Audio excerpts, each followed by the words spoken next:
El primer año oficial del coche de decir, venga, este es el año, ya se habla antes del Monte Carlo. Que hay movida. Que hay movida, pero gorda de desaparecer. El primer indicio es que Chris Mick es apartado del equipo. Qué vergüenza. La primera vez que apartan a Chris Mick sin tener culpa. Exactamente. Sin que sea culpa de Ay, Dios mío. Entramos en un terreno pantanoso, absolutamente oscuro. Oscuro, pantanoso, y que seguramente involucre a varios miembros del Partido Comunista Chino. Porque el coche acaba corriendo en China en circuitos. Richard, me ha gustado bastante cómo has titulado en el guión del Mini el programa. Yo creo que podemos empezar con esa frase que quiero que leáis. Que lea quien quiera de vosotros. Para que lo diga Macarena ya. Mini Countryman World Rally Car, el autobús que iba bien sobre asfalto. Es lo que es. Ya está. Y es una mentira, porque el Mini solo es 2 centímetros más largo que un DS3 World Rally Car. Y parece... ¿Cómo te quedas? Y parece muchísimo más grande. Exactamente. Eso te iba a decir, que parece bastante mucho más grande. O sea. Estoy totalmente de acuerdo. Pero bueno, abrió también un poco la esta de los sub por Rally Car. Mira, ahora tienes un Puma. Bueno, el sub, si consideras el SX4. Bueno, sí. Hay una cosa intermedia. Sí. Pero el SX4 es más pequeño. Sí. Por ahí andan, por ahí andan también. Al final el Mini es como tan cubo que parece mucho más grande. Que parece gigante. Es verdad. Es un poco cubo. Bueno, dadme un segundo y ya me pongo yo aquí en la ventana de multimedia para ir poniendo cosas y que quede un poco más interesante. Porque para ir abriendo la cena, que son las 9:20, enseñar un poco a la gente, Pablichos, lo que fue este primer... Ya iremos por qué salió este coche, pero lo que es el primer concept car, ¿no?, del Mini. Porque no se le puede llamar de otra forma. No se le puede llamar World Rally Car a esto que estáis viendo. Bueno, se le llama concept como se le podría llamar absoluta basura. Exactamente, vamos ya con el tema. Vamos a ver. Es el de calle con 4 aletines de plástico. Pero escucha, cuatro faros pegados y... La primera vez que se vio fue en un salón del automóvil y de verdad que en los salones del automóvil nadie se empapa de lo que hay puesto ahí. Cosas terribles. Ya. O sea, se ve cada cosa que no os lo podéis ni imaginar. Es que bueno, ahora ya, porque van a desaparecer ya del todo. Pero las cosas que se ven en los salones del automóvil, cuidadito. Vamos por digamos... Esto tal cual parece una tunerada. O sea, sí. Un Mini de calle tuneado. No parece un coche de rallies. Un poco a los motivos, ¿no?, por los cuales existe este coche, ¿vale? Y vamos a irnos a ese año en el cual se empieza este proyecto. Porque tengo que interrumpirte. Sí, no, porque normalmente cuando llega un coche nuevo al Mundial de Rallys es porque una marca quiere. Suele pasar. En este caso no es así. No es así, nunca ya fue así. Ya veremos más veces que hay otras cosas que son de una manera y aquí son de otra. En este caso es el desarrollador del coche el que busca una marca, porque ProDrive, como bien sabéis, pues en 2008 pues cerró todo el tema de Subaru con ese último Subaru Impreza S14 World Rally Car que fue tan horrible y que solo es recordado por la caída de Peter Solberg cuando hacía el mono, como siempre. Y bueno, la verdad es que ProDrive, desde que dejó Subaru, la cabeza pensante, también llamada David Richards, se puso ya a sondear mercado al momento. Empezó a mirar coches de tamaño compacto que pudieran adecuarse a las proporciones de un World Rally Car, y en una entrevista dijo que había mirado entre 10 y 12 modelos de diversas marcas, hasta que alguien le dijo del Mini Countryman que acaba de salir en los concesionarios y dijo, este es, por medidas, este es. Vale, esto en el argot de las entrevistas y demás, así fue, tal cual. También cabe decir que conocemos ya mucho a David Richards y que creemos, por luego en entrevistas que se vieron años después y tal, que lo que pasó no fue eso. Y que lo que pasó fue que fue picando marcas hasta que alguien le hizo caso. Exactamente. Hasta que una le dijo que sí. Exactamente. Él fue tirando cañas. Claro. Pero le dijo que sí con condiciones. El ejemplo a seguir en cuando tú tienes 16 años o la edad que queráis es cuando tú tienes ese amigo que dice: no, estoy empezando con esta chica y tal, me fijé en ella y ella se fijó en mí y tal. Mira, amigo, no. Eran las 6 de la mañana. Nadie te hizo caso desde las 9 de la noche. Y te fuiste con la pobre diabla que no se sabe muy por qué te hizo caso a las 6 de la mañana. Que tenía un día horrible, se pasó con los Tenía chupitos, un día horrible. Y tú fuiste lo mejor que le pasó en toda la noche. Si siendo las 5, ya voy a acabar este día de una manera terrible. Pues esto es más o menos lo que pasó con David Richards y Mini. Que llegó un momento que picó allí a BMW. Ojo, buena marca, tampoco hay que decir. Muy buena marca. Y alguien dijo: no parece mala idea. No parece mala idea. Y es que BMW, al igual que el ProDrive, pues atravesaba un proceso de cambios. Exactamente. Proceso de cambios porque BMW venía de tirar muchísimo dinero en la Fórmula 1 para conseguir nada, conseguir, no sé... Bravo. Bueno, con Williams sí, pero como BMW en sí no tuvieron demasiado éxito. No. Y bueno, pues dejan la Fórmula 1 y bueno, pues hay un dinero ahí que invertir en automovilismo y en promoción de la marca. Entonces, bueno, pues se meten de lleno en el Dakar, también con un Mini. Y en rallies, pues coincide que tira la caña de David Richards y bueno, pues dicen, bueno, ¿por qué no con el Countryman, coche nuevo? Claro, aparte todo el aura que tiene Mini en los rallies de esa época gloriosa de la marca de los años 60, claro, donde ganaron tantísimos rallies. Eso es, le daba, Pablicho, perdona que te interrumpa, a nivel de comunicación también un sentido, ¿no? El de Mini vuelve porque tiene una historia ya en los rallies y una historia exitosa hace muchos años, pero exitosa. Bueno, pero esto es bastante habitual, sí. Que ocurra esto, que marcas que al principio, hace años, consiguieron cosas, de repente volver, pues es un poco, por ejemplo, lo que ha pasado con Skoda. Claro. También que cogiendo un poco el legado del pasado, no va a pasar con Audi. No, claro, ha pasado muchas veces también con Alpine y con muchas otras, como bien dice. Ha pasado con Alpine, sí. Por eso. ¿Nos gustaría que pasara con otros coches? Sí. ¿Nos gustaría que pasara con SEAT, por ejemplo? Ahora sí. Mismo. No. O sea, ahora mismo. Ahora mismo está complicado. Ahora mismo nos gustaría que pasara. Pero que es un procedimiento bastante habitual. Y aparte tenía sentido por eso, por darle todo el enfoque al Mini, con el Mini en el Dakar, el Mini en el Mundial de Rallys. O sea, exacto. En principio, a estas alturas del año, pintaba bien la cosa. Tenía sentido. Un coche británico, entre comillas, porque BMW es alemana, sí. Pero un coche británico. Exacto. Con alma británica, gestionado por un equipo británico. Nada podía salir mal. Vale, ya iremos viendo. Echaron también a un piloto británico. Ya iremos viendo que era todo muy británico. Era todo muy británico. Exactamente. Algo salió mal. Por ahí, bastante claro. Y aparte, hay que recordar un poco a la gente que llegábamos con la nueva reglamentación de los motores 1600 turbo. Pablicho, reglamentación se hizo como tantas otras para reducir costes en el Mundial de Rallys. Llevamos con el tema de reducir costes en el Mundial de Rallys desde yo que sé cuánto. Desde, sí, finales de los 90, yo creo. Claro.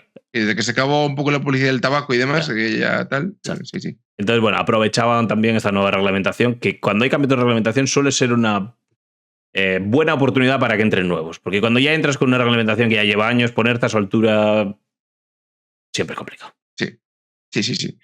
Exactamente. Entonces, bueno, pues esta nueva reglamentación trajo varias marcas. Una de ellas fue Mini. Las otras fueron Hyundai y Volkswagen, que les fue algo mejor. Bastante. Sobre todo Volkswagen. Bastante. Hyundai no, porque sigue dando coletazos sin conseguir ningún título mundial, pero ahí van. Pero sí, esta reglamentación, bueno, pues sí tuvo tirón y la primera en entrar fue Mini con este Countryman y que se uniría a Citroën y a Ford, que ya llevan pues varios años corriendo ellas dos solas. Exacto. Eso es, ellas dos solas. Con lo cual, pues la gente estaba... Que suele ser una cosa que se nos olvida. O sea, que ahora estamos todos como muy acojonados con este tema y realmente no siempre ha sido esto un paseo por el campo. No. Siempre ha habido muchas lagunitas. Ha habido. Sobre todo esa época. 2009 y 2010. Sí. 2009-2010 es una época complicada del Mundial de Rallys. Dos marcas. Sí, es una época complicada. y la anterior reglamentación también en muchos puntos fue bastante complicada a nivel de tener algún tipo de interés. Sí. Pues, para que lo sepáis, el primer póster que tuve yo de un coche de rallies en mi cuarto fue de este coche. Aparte seguramente fuese este concept car. Sí, es que ahora mismo no me acuerdo, tendría que bajar al trastero porque creo que lo tengo. Pero es que me lo trajo mi padre de un rally de Monte Carlo firmado por Sordo. Sí, es que los pósters me acuerdo que eran, yo creo que eran este, sí. Yo creo que eran estos. Era con este que es terrible. Es terrible, lo mires por donde lo mires, pero bueno. Pues lo tenía encima de la cama, así de grande. Vale. Es que ni siquiera comentamos el alerón de atrás, que parece una percha. Sí, bueno, que luego viendo lo que tuvo tampoco, pero ya nos dará tiempo. Ya nos dará tiempo a analizar con calma este coche. Con lo de la reglamentación, Pablicho, si no me equivoco, aquella reglamentación 1600 Turbo compartía motores con otras categorías FIA, que en principio era como la mayor revolución, decirle a las marcas, oye, si estáis en varias categorías os vale el motor. Claro, al final estandarizar un poco varias categorías del mundo del motor, en este caso el Mundial de Turismos compartía motores con los coches de rally y pues un motor 1006 Turbo era un motor que se empezaba a ver mucho en coches de calle. Al final, pues yo creo que prácticamente todas las marcas acabaron teniendo motores de esa cilindrada con turbo. Quedaos con el tema del motor, porque cuando avancemos en el coche veréis que fue el punto débil bajo mi punto de vista del coche y lo que acabó volviendo un poco loco a ProDrive, pero sí, tenía esta reglamentación 1600 Turbo que en principio les iba a ayudar. Y aparte, pues el nuevo suministro de neumáticos. Claro. Para esa temporada 2011 cambiaba reglamentación, cambiaba todo. Veníamos de estar unos años con Pirelli, antes con BF Goodrich, y ahora pues nos metíamos de lleno con Michelin. Y era, bueno, pues era todo partir de cero para todos los equipos. Había que hacer un coche nuevo y con unos neumáticos nuevos, así que pues dentro de lo que cabe, ProDrive no iba tampoco tan atrasado respecto al resto. No, para nada.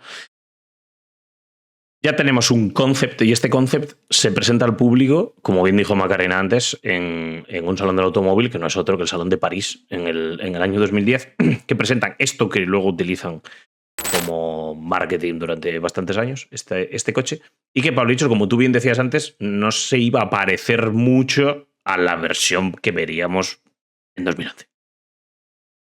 No se parecía mucho. Sí, llevaba trabajando ProDrive en el coche desde 2009, cuando toman la decisión, aunque se haga oficial en 2010, pues la verdad es que ya llevaban bastante trabajo. En total, de desarrollo del coche hasta tener el primer producto finalizado, fueron 25.000 horas de trabajo. No está mal. No está mal. Sí, pero sin embargo, de test no hicieron mucho. Y de test no hicieron mucho.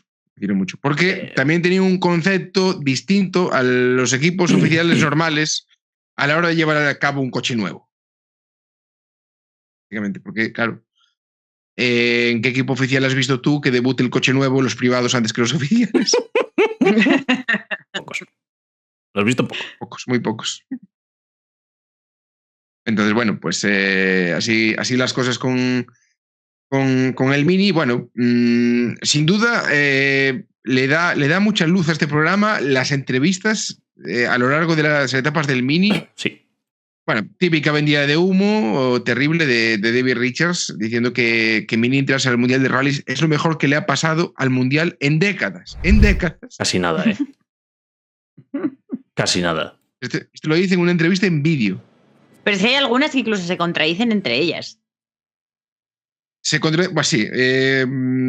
Cuando llegamos a la parte de los problemas hubo ahí un lío que no saben ni ellos cómo se metieron. Sí. Aquí en el... No, y que tampoco fueron capaces de ponerse de acuerdo para lo que había que decir. Claro. Yo creo. Claro. Exactamente, porque unos decían una cosa, otros no se enteraban y así.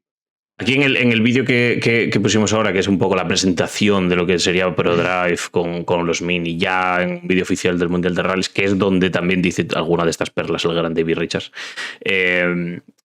tenía buena pinta en estas alturas, tenía buena pinta por todo lo que hemos dicho ahora y porque, a ver, en estas alturas de la película, ProDrive en el Mundial de Rallys tenía mucho prestigio. O sea, era un equipo especializado con gente muy top.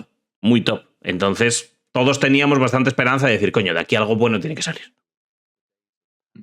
Exactamente. Bueno, ahí salían Colin y Richard porque decía David que estaba, pues eso, que Gran Bretaña estaba muy metido en el Mundial de Rallys, que habían tenido muchos éxitos y que Mini pues contribuía a seguir un poco la saga de éxitos de Gran Bretaña en el Mundial de Rallys. A nivel de marketing era muy vendible la vuelta de Mini. Era muy goloso. Esto a David no se le iba a ir.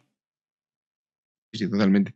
Y ya vimos después que, bueno, pues cuando se anunció la decoración de los coches y todo, pues lo de los dorsales, ¿no? Que hacían referencia con el 37 y el 52, que llevan Sordo y Mick respectivamente a los dorsales con los que habían ganado 2 de los 3 Monte Carlos, los minis antiguos.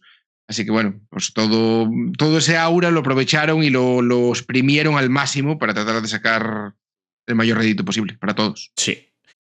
En todos los coches que hemos visto hasta ahora siempre intentamos buscar y hablar quién formaba parte del equipo, sobre todo del equipo de desarrollo, que nos interesa bastante, pero bueno, en general, quiénes eran las cabezas tops dentro de los equipos, y aquí lógicamente no iba a ser menos. Entonces, id contándome por favor quién formaba parte, aparte de Don David, Richard Parera, Ronaldo Nazario Daveiro, que ya lo vemos ahí. Y que no sé porque todavía no es miembro de la Orden del Imperio Británico. ¿Eh? ¿No era algo así? No, era. No, bueno, un fallo de Inglaterra. Están a tiempo todavía de convertirlo. Porque resulta Le pueden hacer lore o algo así, ¿no?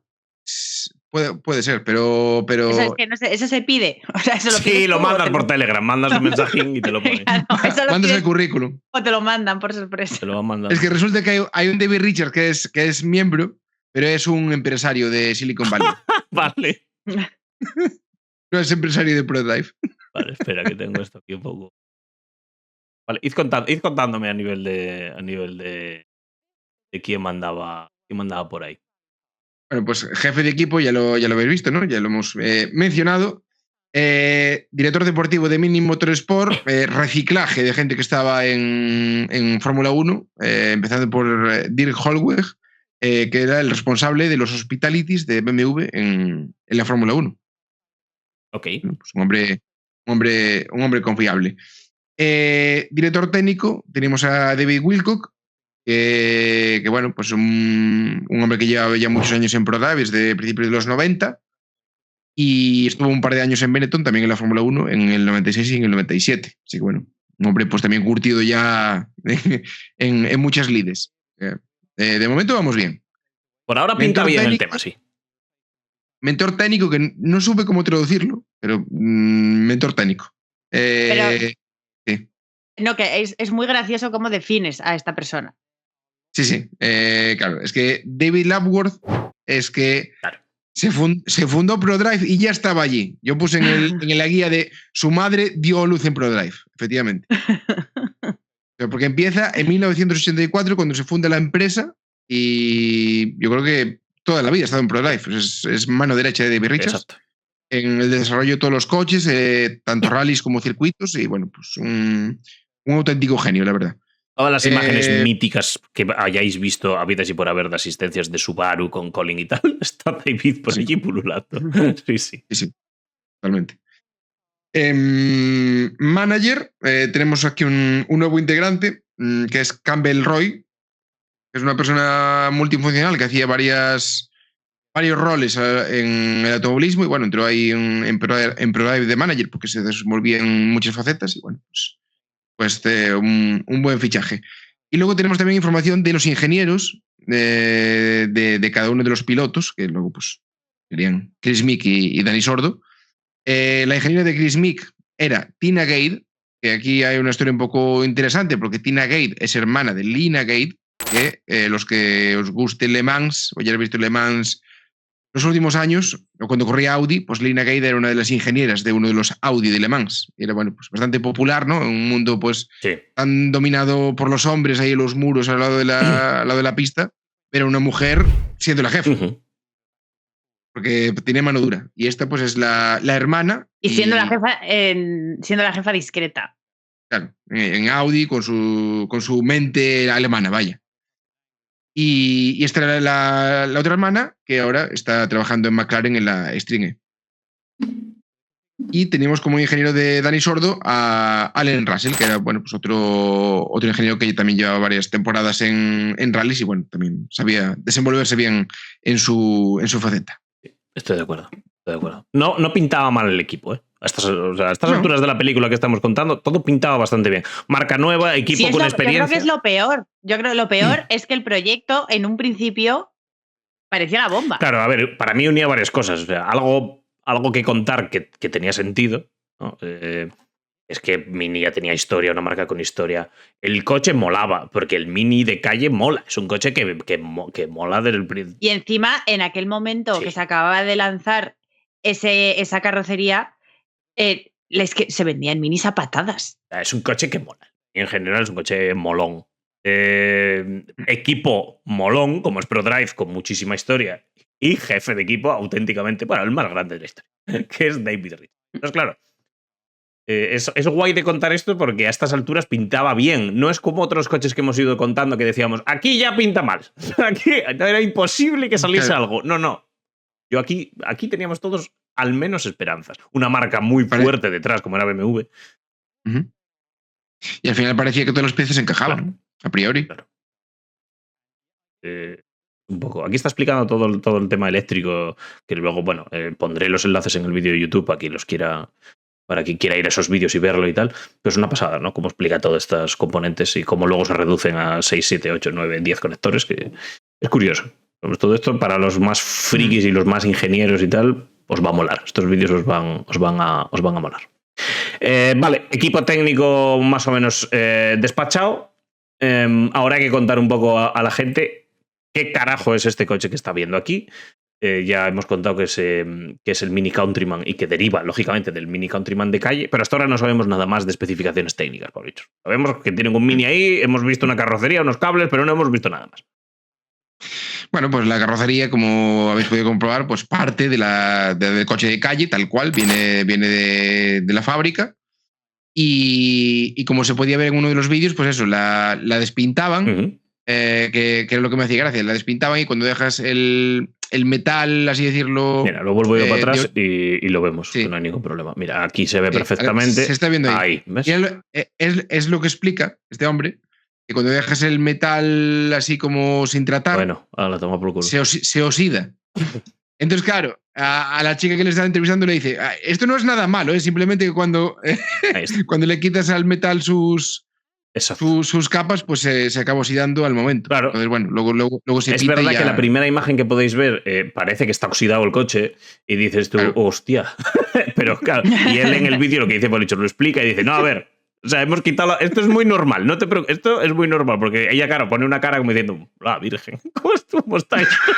¿De qué desguace has sacado esto? ¿De qué campa lleva David Richard este coche tirado 6 meses en una campa británica? Pues no. No le hace falta mucho a un metal en Inglaterra para oxidarse, pero no era el caso. Lo que sea.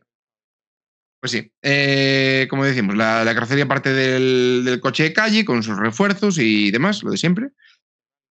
Motor 1006 turbo, como la reglamentación indica, y que comparte con el BMW Serie 3 del Mundial de Turismos, que también pues, se estrenó en esa época también. Solo que en el Mini va en posición transversal este motor. Va longitudinal en el BMW. Y lógicamente cambia la centralita porque las exigencias de circuitos y de rallies pues no es lo mismo. Rallies de turismos de media hora que rallies de 300 kilómetros. Veremos que esta nueva reglamentación buscaba también otras muchas reglamentaciones que pudiesen aprovechar. Veremos luego lo del RRC, en el IRC los Super 2000. O sea, buscaba un poco aprovechar muchas cosas. Y esto fue lo primero que acabó derivando en la creación de los Rally 2, Rally 3, Rally 4, Rally 5. Estos son los primeros pasos de la FIA en intentar hacer unas categorías bastante estrictas. Por eso el Mini luego lo recordaréis como RRC, la victoria de Dani en Córcega en el IRC con un Mini también, pero con otras características. O sea que no os preocupéis porque tocaremos un poco estos temas. Sí. En este caso el bloque y la culata son iguales que el motor de calle y pues, se le pone la brida de 33 milímetros como manda el reglamento y un límite de presión de turbo de 2,5 bares de máximo. Pues bueno, cumpliendo a rajatabla el reglamento, ese era el motor. En cuanto a suspensión de tipo McPherson, donde ProDrive desarrolló muchas piezas para que fueran iguales delante y atrás del coche. Y esto es interesante en el punto de que ellos tenían la visión del coche para que fuera lo más barato posible. Porque, aparte del equipo oficial, enfocaron mucho el vehículo de cara a la venta para carreras cliente. Claro. Enfocaron es que el coche. Esto en un punto de la historia de los rallies se torció. A ver, esto es yo digo que es el primer germen, por así decirlo, en lo cual en los equipos, las marcas, se está viendo que, y eso que en este año ya habíamos confirmado Hyundai y habíamos confirmado Volkswagen. O sea, no parecía que no venía una mala época, pero había que hacer porque los equipos fueran rentables, ¿vale? Entonces, a partir de ahí, las reglamentaciones que hemos hablado antes, pero ProDrive, por si alguien, ProDrive, aparte de intentar pillar el dinero de BMW, quería vender coches, ¿vale? La reglamentación esta buscaba bajar costes, pero es que aparte buscaba incrementar ingresos vendiendo coches a los mercados privados y a los mercados nacionales, regionales o mundiales. Si equipos mundialistas sí van a correr con ello. Eso es un poco la explicación. Yo creo que un poco sigue un poco la filosofía de los Super 2000 que había en aquella época, claro. Y sobre todo la guía para esto de que sacar dinero a la gente, que es Malcolm Wilson. Sí. Malcolm Wilson es el que guía el camino para esto. Es un poco la filosofía de M-Sport. Claro. Y enfocaron el coche totalmente a esto. Sí, totalmente. A que fuera un coche, pues eso, que se pudiera homologar tanto como Rally Car, como haciendo dos cambios, porque son dos cambios ridículos. Convertirlo en RRC, superproducción, S1600 Turbo, como que le queráis llamar a esa categoría. Y la verdad es que tenía todo por delante para ser un éxito. Ya digo, muy interesante este tema de que las piezas fueran iguales en todas las esquinas del coche. Por ejemplo, los discos de freno son iguales en las 4 esquinas del coche. Es raro en un coche de rallies que los discos de freno de delante no sean más grandes que los de atrás, lo habitual. Y en este caso también la barra estabilizadora es igual la de delante que la de atrás. Es raro. Muy, muy interesante. Muy interesante. Enfocar ya el coche a estos temas ya desde un origen. En cuanto a los amortiguadores, tenemos unos Olis de 3 vías. Los frenos eran AP Racing, como digo, iguales delante y atrás, con disco de 355 milímetros en asfalto y de 300 milímetros en tierra, con llantas más pequeñas también, llantas de 15 en tierra. Caja de cambio secuencial de 6 velocidades X-Track. Tampoco, no demasiada sorpresa con la caja de cambio. La verdad que no. Muy usado, muy socorrido por muchos de los equipos del Mundial de Rallys. Y aparte, otra de las vanguardias que tenía este coche era que muchos componentes ya fueron hechos con impresión 3D, que de aquella, pues 2009-2010, yo creo que estaba todavía en pañales la impresión. A mí 3D. este dato, que cuando leí, cuando nos mandaste el guión, me llamó mucho la atención, porque realmente la impresión 3D se ha puesto ahora en el candelero, no hace mucho. Se ha puesto 5 o 6 años. Tampoco en 2009. Que para mí esto vuelve un poco al principio de lo que hablábamos, que es que el proyecto en sí mismo parecía la bomba. A nivel tecnológico, a nivel humano, era la leche. O sea, estaba todo como muy bien montado. Estoy de acuerdo. Sí, efectivamente. Y bueno, muchos componentes, como digo, fueron hechos en impresión, como las tomas de aire, los arcos interiores del paso de rueda, los protectores que llevan, los soportes de las pantallas, la caja del filtro de aire, etcétera, muchos componentes. Y ya como dato friki, para terminar las especificaciones, pues, este coche es el único World Rally Car de la historia en tener 2 salidas de escape. Yo creo que también es un poco marketing para asemejarse a la versión más deportiva del Countryman. Sí. Pero bueno, aún así no sé hasta qué punto era rentable hacer 2 salidas de escape en aquella época. Vamos ya con el desarrollo de este coche, porque hasta ahora hemos hablado de un poco de cómo llega David Richards a convencer / engañar a BMW para que Mini esté en el Mundial. Hemos visto un poco lo que serían las especificaciones del coche. Ahora hay que ver una de las cosas que a mí personalmente más me gusta cuando hablamos de estos coches, que es quién desarrolla el coche, porque el coche está muy bien, fabricarlo, pero luego tiene que medianamente funcionar. Y aquí no podría ser de otra manera. Hay bastantes nombres de desarrollo de este coche, bastantes nombres, a cada cual diría que mejor. Sí, porque eso, el coche empieza a hacer test en septiembre de 2010, que es con esta decoración que estamos viendo. Sí. Esos fueron los test de 2010, los primeros en Portugal. Y bueno, es que la lista de los pilotos de desarrollo puede ser nuestro top 10 perfectamente. O sea, yo creo que están todos. Entra ahí, o sea, sí, son todos respetables, son todos respetables. 2010, digamos, que eran los pilotos que estaban valorando para que fueran pilotos oficiales del equipo o gente con experiencia que pudiera arrojar datos para desarrollar el coche. Y en 2011 yo creo que abren directamente la puerta, en plan, todo el que quiera probarlo, como si fuera un concesionario y quiere correr con él de forma privada, tiene una jornada de test. Entonces, bueno, pues se sumaron todos los que no tenían coche en ese momento. Vamos a probar el Mini. Sí. En 2010, como digo, el primer nombre que suena es Marcus Grönholm y fue el primero en Qatar el Mini Countryman World Rally Car. Marcus Grönholm, que llevaba, pues eso, 3 años fuera del mundial a nivel estar en un equipo oficial desde 2007. Bueno, pero tiene sentido. El nombre de Grönholm tiene sentido. Tiene sentido. Y bueno, su hombre, lógicamente, bicampeón del mundo. Claro. Bueno, pues ya tienes algo de palmarés, claro. Y desde luego Grönholm sabe cómo desarrollar coches. Claro. Así que era un buen punto. ¿Qué pasó? Que Grönholm hizo los primeros test con el coche. David Richards le lanzó la caña para que fichara como piloto oficial del equipo. Grönholm no lo vio claro.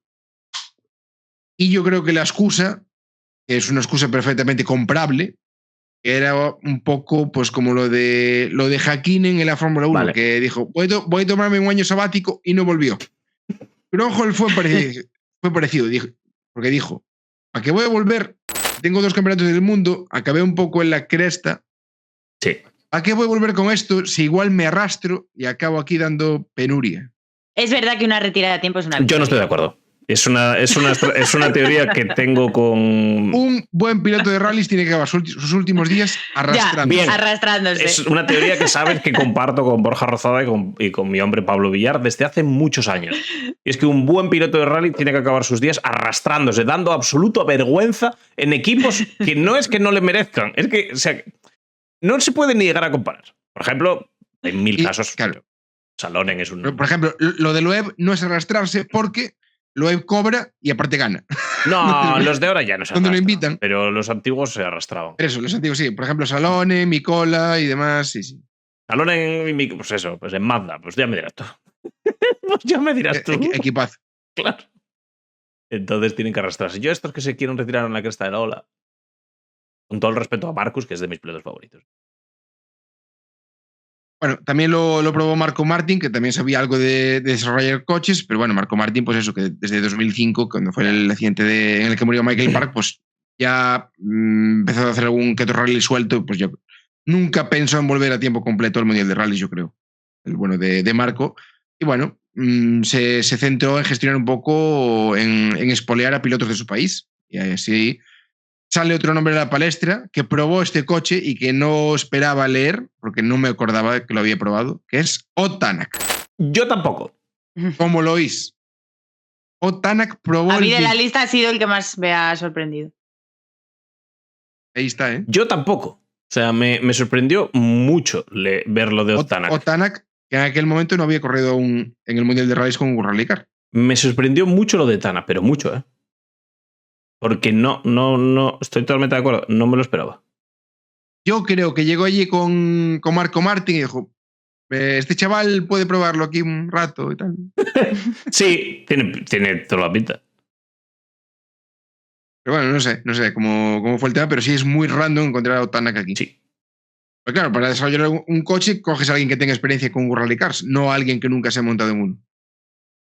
Estoy segura de que eso tiene una historia detrás. El que iba con Marco Martin, yo estoy con Pablo. Sí. Era el pack. Era el pack. Sí. Voy yo, pero este chaval le dejáis probarlo a ver cómo... Claro.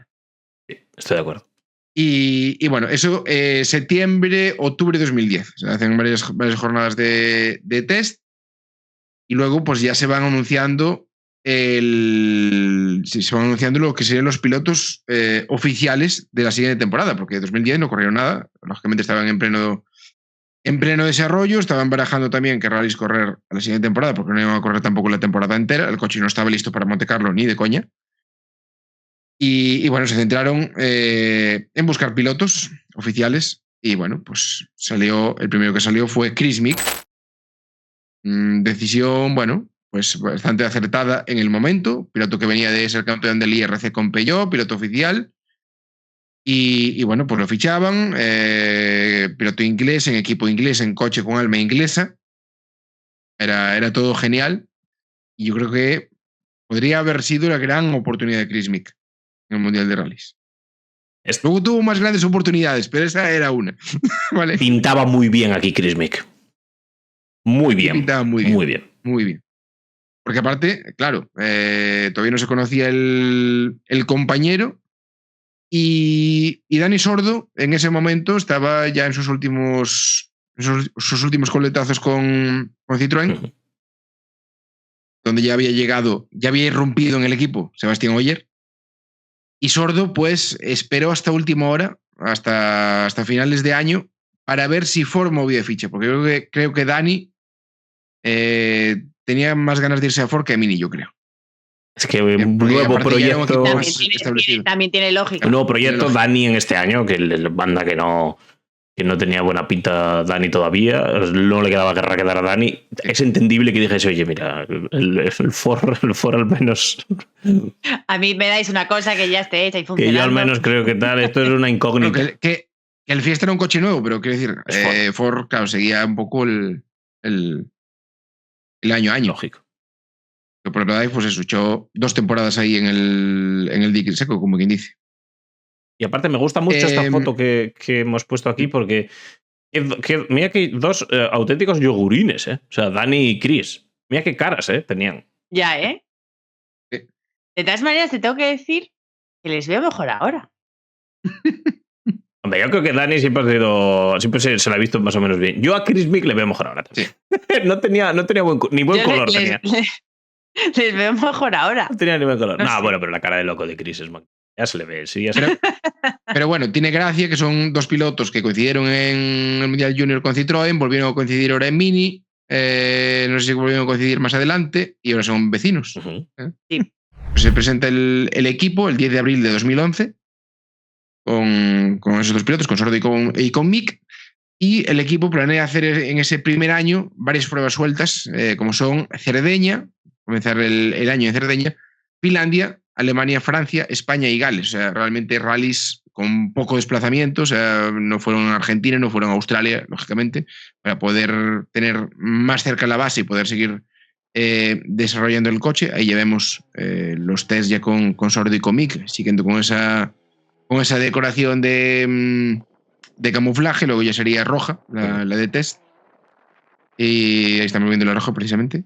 Y bueno, la verdad es que, ya digo, tenía muy buena pinta y ahora regresamos un poco al tema de carreras cliente, porque, claro, empiezan a sonar más fichajes de equipos privados, porque estos coches, antes de debutar, ya se habían vendido varias unidades a equipos privados. En el caso de Motorsport Italia. Quedaos con este nombre, para los que no conozcáis la idea. Quedaos con Motorsport Italia. Motorsport Italia, que venía de ganar el Mundial de Producción con Armindo Araujo. Y bueno, pues esto fue un poco el salto, ¿no? De llegar a un vehículo del Mundial de Rallys. Armindo Araujo, pues ya con tantísimos años de experiencia, con todos los patrocinadores de Portugal dándole apoyo. Y ahora, bueno, los patrocinadores son los mismos. Sí, como ahora, los mismos. Galp y los de siempre. Exacto. Bueno, y Armindo que anuncia su programa.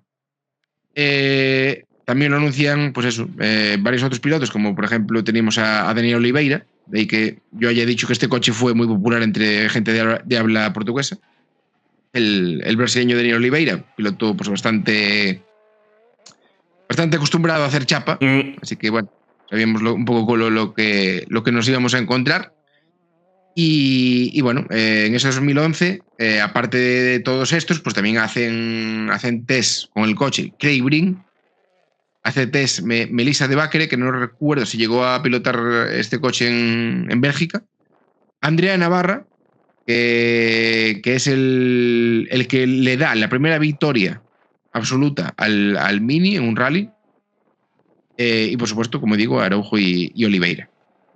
Está bien, es curioso que antes del coche tal ya tengan vendidos coches. Eso siempre ayuda. Exactamente, es que iban, ya digo, para muchos equipos privados a lo largo, sobre todo, de Europa. Y bueno, yo creo que fue un coche bastante, no sé, bastante confiable por pilotos privados, porque ya hemos dicho que ha sido enfocado totalmente en los costes. Totalmente.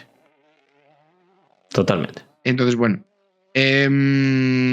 lo gracioso llega cuando el coche en sí debuta en el Rally de Portugal con los pilotos privados. O sea, debuta en el Rally de Portugal 2011 con Daniel Oliveira y Armindo Araujo. Llámame raro, pero guau. Aquí ya, o sea, Barbero. Claro.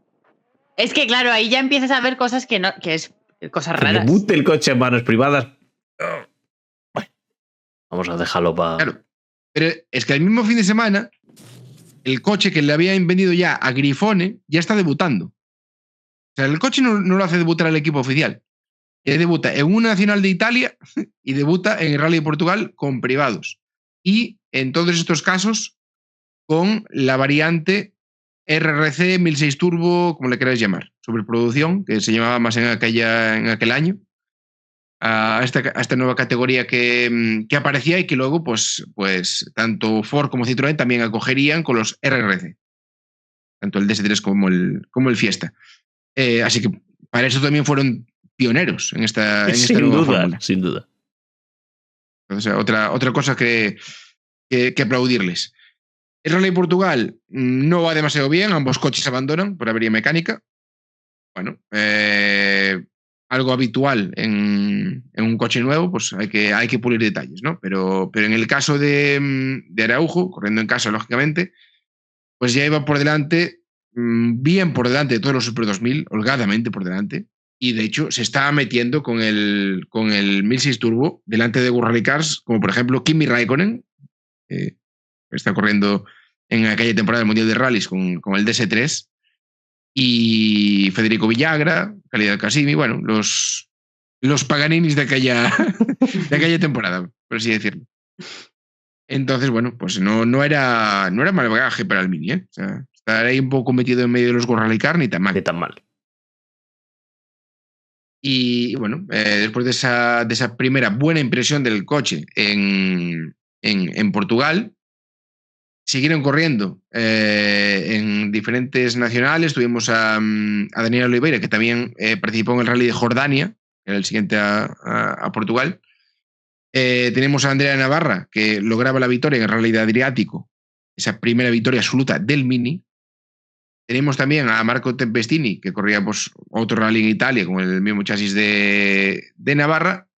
Y luego ya en mayo, ya por fin debuta el coche oficial en versión World Rally. Bueno, ¿qué prisa tenéis? A ver, igual era una estrategia de vamos a dejar primero que salgan los con la comprada a ver qué tal les va. ¿Qué prisa tenéis? Y luego ya. De verdad. Como estrategia es un poco extraña, pero oye, es válida. Yo no sé qué prisa tenéis. Sí. O sea, que se detecten los fallos por parte de los no oficiales. Exacto, con los privados, con los que pagan. Claro, ahí. con los que pagan. Rompió una rótula, vale. Claro, es que a lo mejor, claro, o sea, teniendo en cuenta también las condiciones económicas en las que estaban, igual lo que necesitaban era el dinero, era ir haciendo caja para poder arrancar luego el proyecto en condiciones. Bueno, a nivel financiero no es la mejor forma. ¿No? Ya iremos viendo. A ver, tiene lagunas, pero puede ser. No es la mejor forma, ya iremos viendo que a nivel financiero ya iremos viendo. Este primer año es clave. No hay muchos más, pero que este primer año es clave en el proyecto porque el primer rally no, pero a partir de que va avanzando el año, Publisher yo creo que David dice, tiene buena pinta, vamos a decir que tiene buena pinta. Entonces, eso provoca ciertas cosas. Sí. Entonces, bueno, a ver, llevemos un poco lo que pasó en Portugal. Fue un estreno, vamos a decir, bueno, para un coche nuevo que debuta en esa configuración World Rally Car con el equipo oficial y decir que en este Rally Portugal ya teníamos a 4 coches, nada más y nada menos. Eran los 2 de Armindo y de Daniel Oliveira pasados a World Rally Car, que como digo, son 2 pijadas, que es el alerón y la brida, nada más, cambian el coche. Y tenemos a Chris Meek y a Dani Sordo. Dani Sordo hace un rally bastante potable, como suele ser habitual en él. Sí. Muy buen piloto de equipo. Yo creo que aquí ya se empezaba a intuir que Dani Sordo posiblemente en estas alturas de la película fuese ya el mejor segundo piloto del mundo.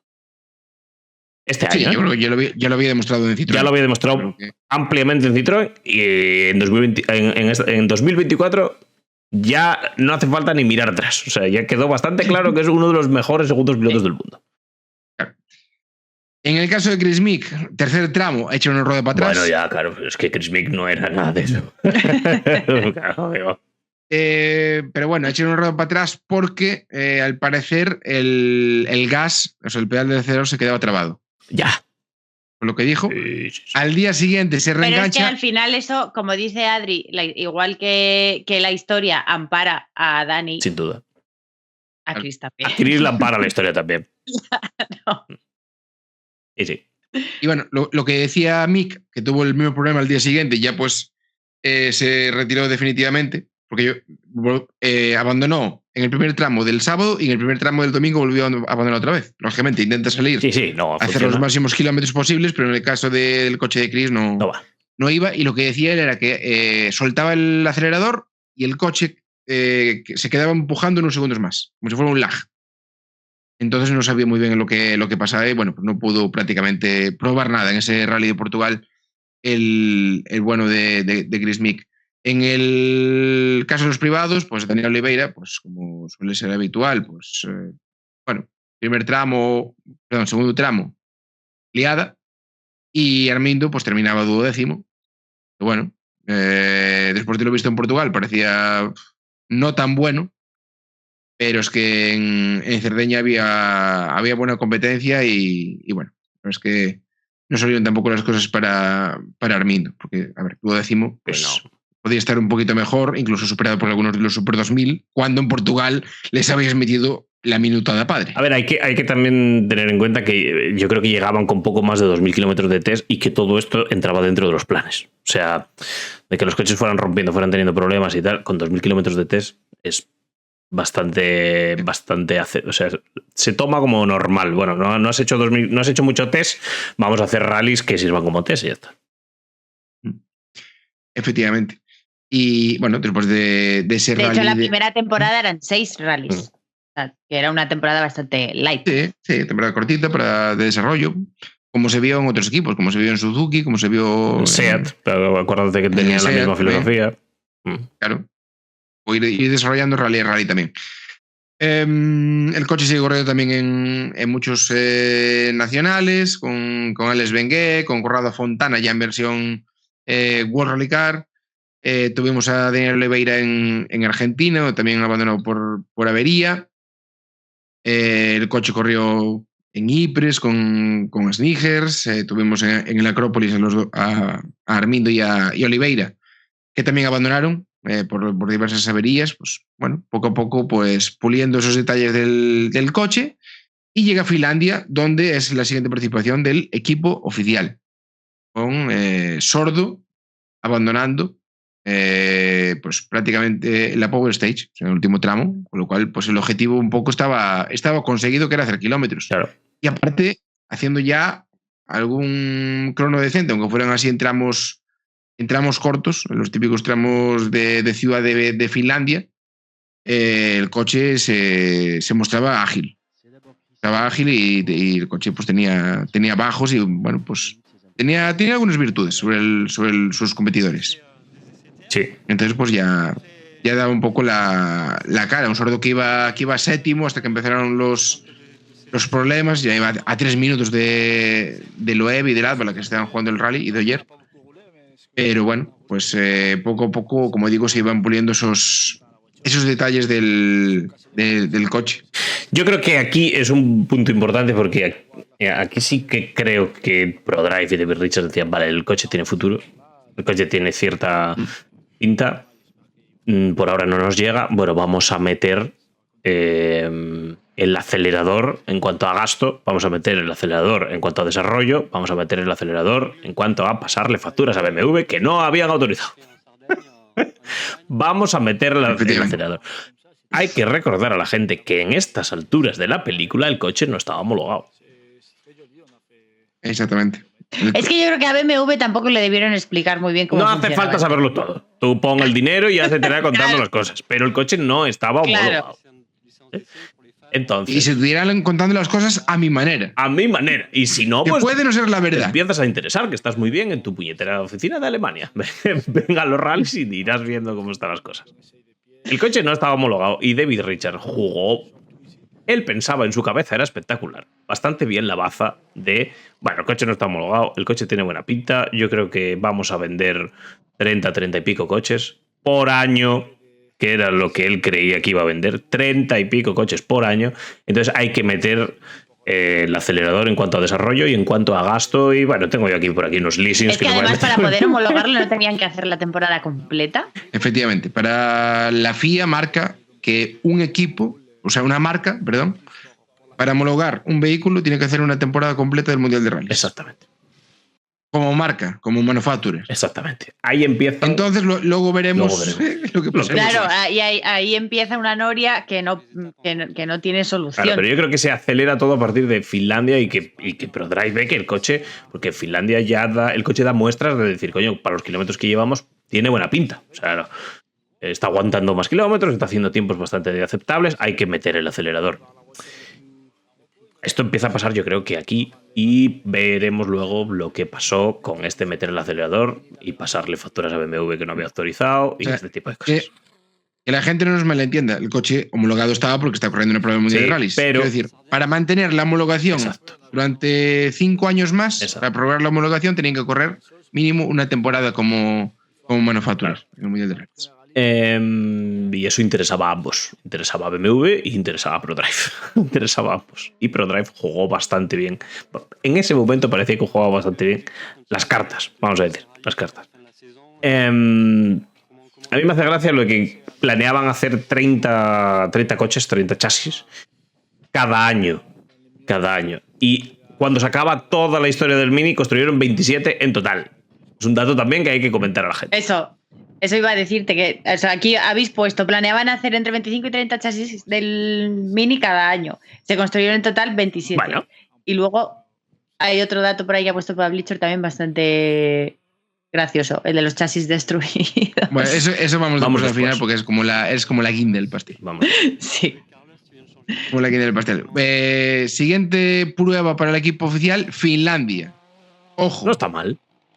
Tercer rally de un coche como oficial y se plantan con 6 unidades. No está mal. Las dos de Sordo y de Mick, la de Armindo y Daniel Oliveira, y 2 finlandeses, que son Matti Rantanen y Matías Terman. O sea, 2 finlandeses bastante random. Dios mío de mi vida. Sobre todo Rantanen, que era muy asiduo a hacer tercer scratch en el primer tramo y tirar 4 hectáreas de pinos en el sitio. No sé lo que la atracada que le meterían al entorno de Rantanen y tal, porque es que era un nombre que no tenía ni pies ni cabeza que saliese con esto. En fin. Randomadas aparte, ¿qué marca habéis visto que en solo 3-4 meses plante 6 coches, 6 rally cars en un rally? O sea, cuando hemos visto hace poco que Hyundai, cuando empezó esta generación de coches actuales de los Rally 1, tenía problemas porque no había chasis suficientes. No se podían chocar. No podían chocar. Exacto. En la actual reglamentación es imposible y a M-Sport le cuesta sudor y lágrimas poner 3. Sí. Y aquí en 3 meses ya tenían 6 Rally Car en Finlandia, 1 corriendo en Francia, 1 corriendo en Italia. Se hacían como churros, ¿eh? Acordaos lo de Es un poco RMC. meter el acelerador en cuanto al gasto. Vamos por ahí. Sí, Rantani, nada, por 50.000 hacemos el rally. Ni te preocupes, tira. Roberto tuvo una etapa que hacía un N5 al mes. Y bueno, y con los Mitsubishi ya ni te cuento. Y los Mitsubishis, por ahí hay Mitsubishis dando vueltas todavía. De los 6, solo termina el rally Armindo. Y estuvo a punto de volcar el coche. Y termina el rally 20º, que no es una posición para tirar cohetes. El único que completa el rally entero es Armindo. Tanto Oliveira como Matías Terman pues terminan con Super Rally, pues ya las profundidades de la clasificación. Oliveira ya era, Sordo y Mick. Oliveira tenía que estar poniendo un transatlántico de dólares porque es para decirle, mira, Daniel, deja. Me refiero. Esto te queda grande. En el caso de Sordo y Mick, ambos abandonaban por avería. Nuevamente, pues haciendo bastante kilometraje del rally hasta ese abandono. Y bueno, la verdad es que los tiempos no eran malos, pero vamos a llegar, porque eran 3 rallies y los 3 habían sido de tierra, y ahora llegamos a lo importante que es el asfalto con este coche. Era un poco, al principio era incógnita dónde podría estar este coche en asfalto, pero yo creo que se notó bastante la mano de los pilotos de desarrollo, lo buenos que eran en esta superficie. Totalmente. Dani estaba en su top en nivel en general, pero asfalto todavía se seguía considerando un piloto especialista de asfalto de aquella, a estas alturas, yo creo. O sea que sí. Y Mick, pues sí, yo creo que era un poco más puntero en asfalto también. Así que pues nos plantamos en Alemania, de nuevo, con 6 coches. Aparte de los 4 que llevan venido toda la temporada, llegan Patrick Floding, el piloto sueco, y Pierre Campana, un piloto pues, que corrió varias pruebas ese año ya con el Mini, apoyado por la Federación Francesa, sin haber ganado en ningún certamen nacional, lo cual pues, es de aplaudir. Sí, es de aplaudir total. No había tanto criterio de calle todavía, No. pero bueno, habían sacado a Loevi Oyer, así que sí. le puede dar un poco de mangancha. Como digo, esos 6 pilotos que afrontaban el rally de Alemania, y aquí llega la primera sorpresa. O sea, tercer rally del coche como oficial, podio. Sí, señor. Podio de Dani Sordo, que ya pues, desde los primeros compases se mostró muy competitivo. Desde el principio de la segunda etapa en ese rally de Alemania se mete ya tercero y ya pues terminaba ese rally. Eso sí, a 2 minutos de Ogier, pero bueno, Ogier que había vencido con todas las de la ley a Sebastián Ogier en ese duelo de Citroën, y Sordo pues tercero, haciendo un poco lo que hacía en el equipo francés, ser de lo mejorcito en asfalto, y este coche que parecía por chasis y por aptitudes que en asfalto iba muy muy bien. Que tenía mucho potencial por sacar. Estoy de acuerdo por eso, porque conseguir un podio ya en Alemania tenía buena pinta en asfalto, exactamente. En asfalto tenía buena pinta.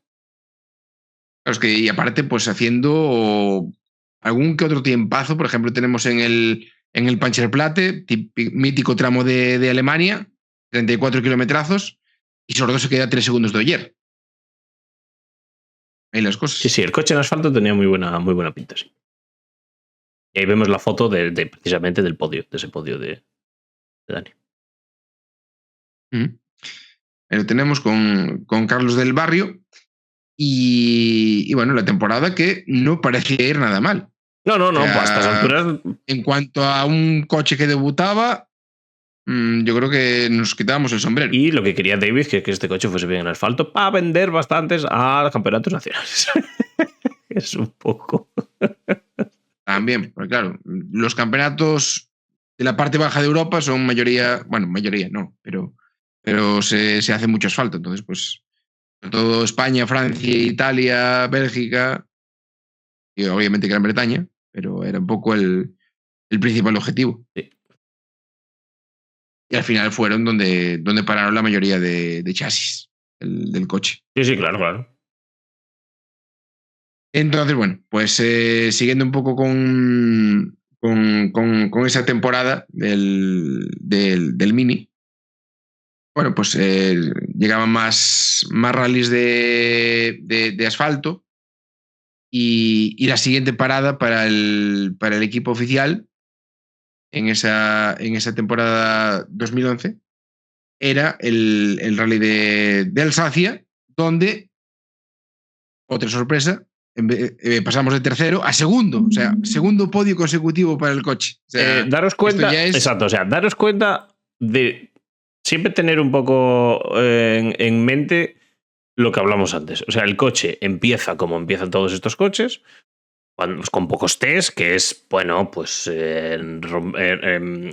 rompiéndose un poquillo, ¿no? Que es un poco lo que suele pasar en estos casos.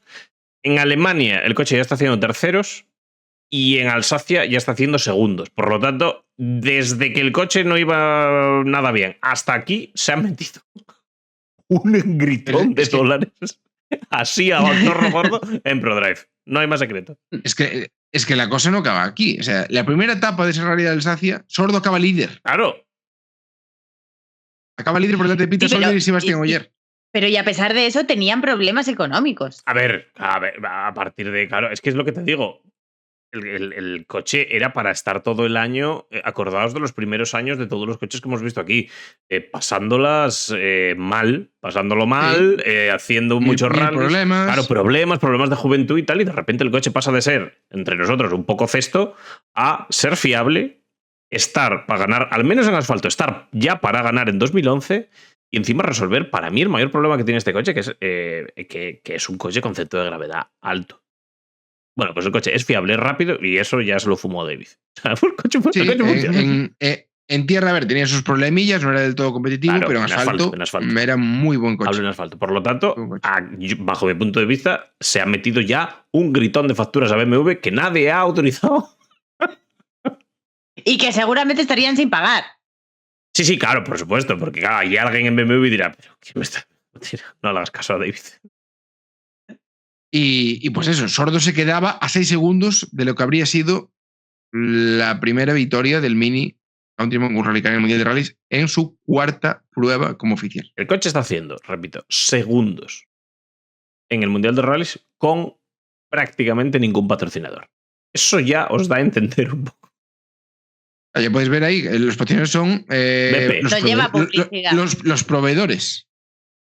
El de BP que... O sea, el de aceites, o sea, BP Castrol, los neumáticos, porque había que llevarlo, y ya. Y el resto es Mini y unos cuadraditos. Exactamente. Hechos a paint, por otra parte. Hechos a paint. Así que ya podéis ver un poco el planteamiento de este vehículo, porque esta decoración está bien cuando es un equipo 100% oficial con todo el apoyo de la marca y no te hace falta llevar nada más que lo que mande la marca. Exactamente. Sin problema. En este caso no era así. Era un equipo que sí tenía apoyo de BMW, pero no todo. Siempre me hizo gracia que pusieran estos cuadritos y que no pusieran nada de la marca, ¿sabes? En plan Mini, en plan... Sí, eso lo ponía arriba, lo ponía en los... Se ve mucho. Arriba se ve muy bien, sí. Desde el helicóptero, bien. Sí. Pero sí, la verdad es que el coche, lo veis por delante y el coche estaba vacío. Claro. Muy bien, porque parecía uno como el de calle, ¿no? Sí. Con los espejos blancos, aparte hicieron los espejos tamaño mini, pero como los del coche de calle, de tamaño pequeño, para que la redundancia.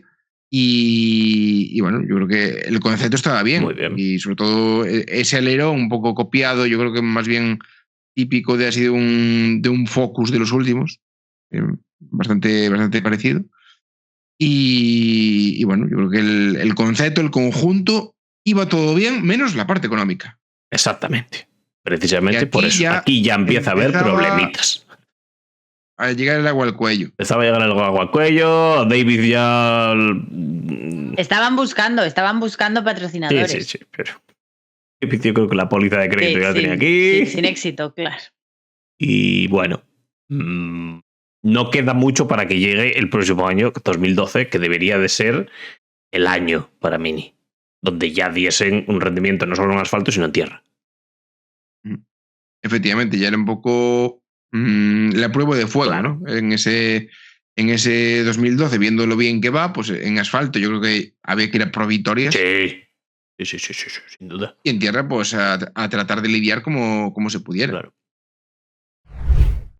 Feliz año 2012, al que se llegaba, bueno, por comentar un poco el Rally de Mick de Cataluña, que hace quinto, y luego acaba el año con el Rally Gales, donde hace cuarto, su mejor resultado de la temporada. Y bueno, llegamos a 2012 ya, no habían trascendido los rumores, pero ya había problemas serios.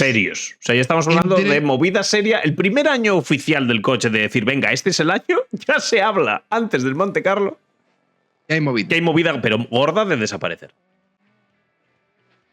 Sí, hay movida gorda de desaparecer, pero el director está diciendo en todas las entrevistas que él tiene, o sea, que el equipo tiene firmado 2 años con ProDrive, o sea, 2 coches con ProDrive para la temporada completa. Sí, exactamente. Bueno, exactamente.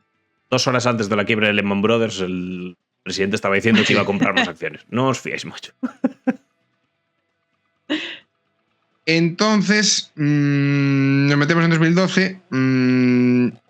Ya había rumores de que esto se tambaleaba un poco. Y ya el primer indicio es que Chris Mick es apartado del equipo. Qué vergüenza. La primera vez que apartan a Chris Mick sin tener culpa.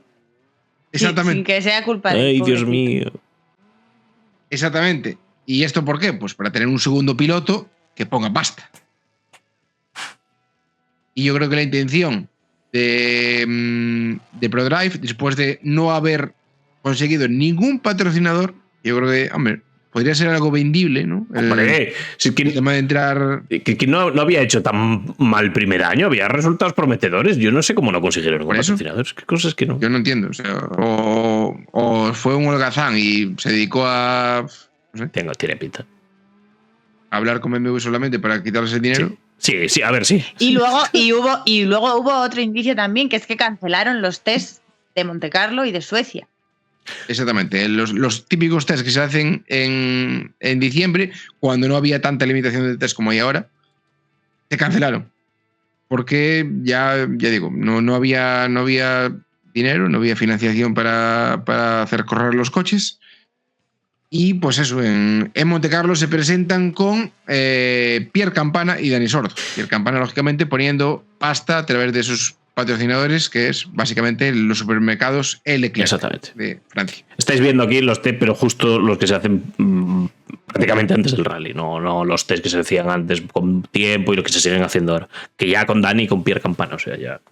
Los que típicos test de Monte Carlo con 27 centímetros de nieve y luego el rally que no... Es una costumbre esto. Sí. Esto ya viene de muy atrás. De bastante atrás. Por si acaso, no vaya a ser que venga ahí un tifón. Sí, tú pruebas nieve. Primera pasada, 30 grados. Enero. En enero. Sí. En Gap. En Gap. Muy bien, vale. Lo dicho. 2012 que empezaba de esta manera y en el caso de los privados, este año habían confirmado su participación. Tanto Armindo Araujo repetía, pues de las buenas sensaciones con este coche, abandonando en casi todos los rallies, repetía junto a Paulo Nobre, ambos en estructura totalmente privada. O sea, Armindo se inscribe en Monte Carlo como Armindo Araujo World Rally Team. Y Paulo Nobre, bueno, pues los que no lo conozcáis, que era el vicepresidente del Palmeiras, ¿no? Si no me acuerdo. Presidente, fue presidente, yo creo. Presidente del Palmeiras, de fútbol. Y bueno, pues le llama a su equipo Palmeiriña Rally. Bueno, pues ya venía compitiendo varias temporadas con Mitsubishi Lancer y demás. Y aquí pues lo tenemos ya con un World Rally Car, un piloto pues eso, totalmente gentleman, que pues venía a pasarlo bien, básicamente. Básicamente. Y que luego acabó siendo muy querido por la afición. Exactamente, muy querido por la afición, porque al final era un hombre cercano. Para poder entrar en dinero, pues era un hombre que disfrutaba de los rallies, de verdad. Exactamente. Y aparte, un grande que siempre ponía los baquets de color verde, exclusivamente para los baquets de color verde, efectivamente. Lo podéis ver en el Skoda de Luis Vilariño, que tiene los baquets verdes. Sí, señor. Por Paulo Nobre, lo estrenó Paulo Nobre. Claro. Lo dicho, estos 4 coches en Montecarlo. Nuevo podio de Dani Sordo, que hace segundo en Montecarlo. Segundo, ¿eh? Después de todos estos problemas, toma un segundo. Después de no poder hacer test y demás, Sordo se marca un segundo en Montecarlo. Lo cual, pues, es que, bueno, pues daba muchas alas. Si bien es cierto que Dani termina el rally a casi 3 minutos del Loeb, pero hay que decir que, no sé si acordáis la imagen mítica del coche torcido, porque había golpeado una rueda y hay uno de los tramos que termina Sordo con el coche como un carrito de la compra, básicamente, andando así como los cangrejos. Y bueno, fruto de eso también fue esa diferencia, y si no, yo creo que también habría terminado algo más cerca del Gran Loeb. Bueno, otro buen resultado para el coche. En 7 rallies, 3 podios, no está mal. No está mal. Y bueno, a partir de aquí empieza una espiral de sucesos. Entre Montecarlo y Suecia pasan muchas cosas. Pasan demasiadas cosas como para que una mente humana lo pueda llegar a procesar correctamente. Es lo único que tengo que llegar a decir.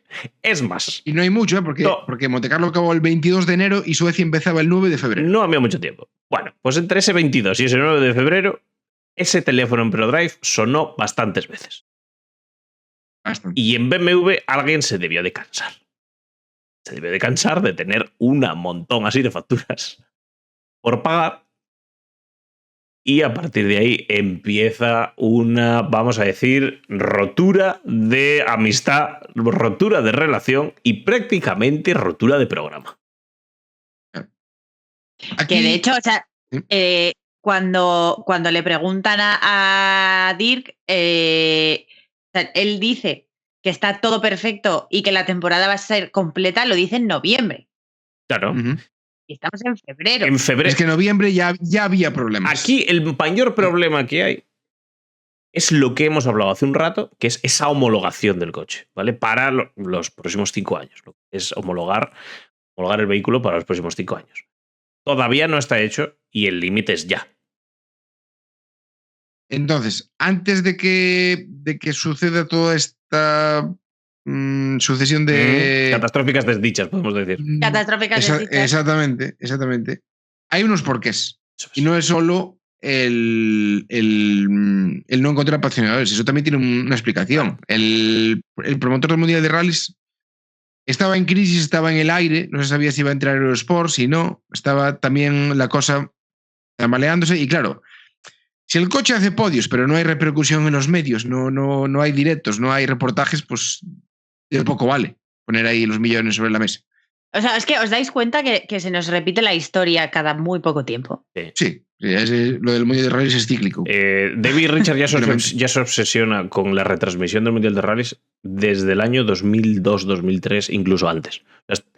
Desde antes ya. Desde Subaru. Desde ya tal que ya era ya propone cosas muy raras, ya lo hemos visto aquí en otros vídeos. En el 97-98 empieza a proponer lo de los puntos por tramo y cosas así. Exacto, o sea, ya, y un tramo televisado que de puntos. Ya se fraguaba el Power Stage de aquella ya. Y estamos en 2012 y estamos como estamos. O sea, eso es cierto. O sea, parecía que la nueva reglamentación traía más marcas y tal, pero el tema de la repercusión era algo que no estaba nada claro. Lo sigue sin estar ahora, os imaginaos. Exactamente. Y por otra parte, BMW tiene un flanco más en el apartado del deporte, y es que entra a cañón en el DTM, que era una marca que se echaba mucho de menos en ese campeonato de turismos alemán, cuando eran turismos, que ahora ya no son, pero de aquella molaban, y pues BMW entró, pero a saquísimo, en plan baja. En plan baja. O sea, y también, Mini estaba en el Dakar. Y Mini estaba en el Dakar. Es que estamos hablando de muchos frentes abiertos a la vez y no baratos. No baratos, no se puede seguir escaldando. Es año 2012, ya llegó a Europa la crisis. No se puede seguir escaldando a ese albañil que ganaba 4.000 euros y compraba M3. España ya no es el mismo país. En el Dakar también había buenos resultados con X-Ride, que era el desarrollador del coche de Rice. Y bueno, pues ahí no había problemas. Había bastantes gentlemen, había gente que pusiera la pasta y bueno, el Dakar tenía tirón. No hay mujeres de mediana edad que compren X3 bastante.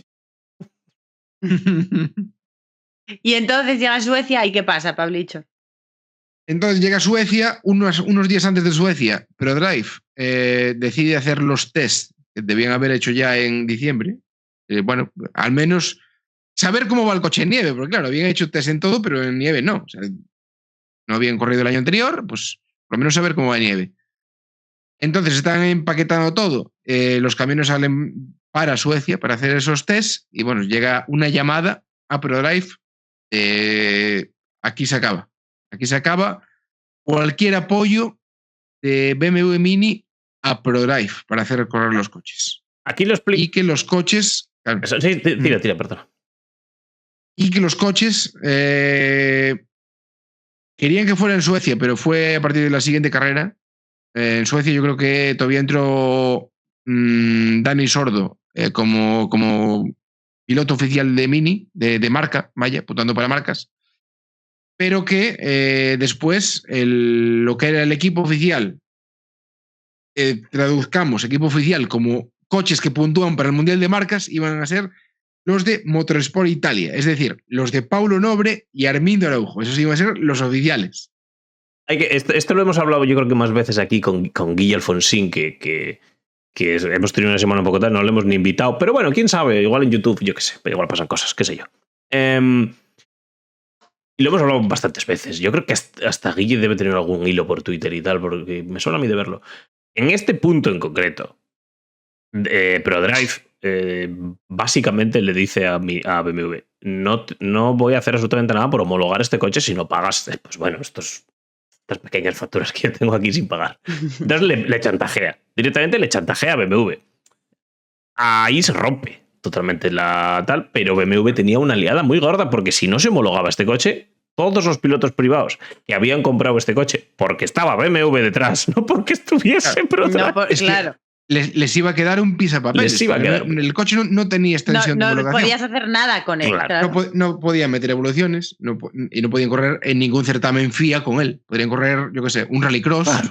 Una subida. Sí, el regional de tu pueblo. Claro. Regional. Entonces, David Richards estaba así. Pues no hago nada. Pues paga. Pues no, pues me ves a mi cara de preocupado, a mí me la suda. Eso era David Richards de aquella. Y ahí ya, lógicamente, se tiene que meter la FIA. Ya directamente a hablar con Mini, a hablar con BMW y a decir, oye, ¿homologáis ya o no homologáis? O sea, me refiero, vas a tener una aliada mucho más gorda que pagar lo que tengas que pagarle a este. Efectivamente, el coche se homologa porque entra la FIA a mediar, si no, ni de broma.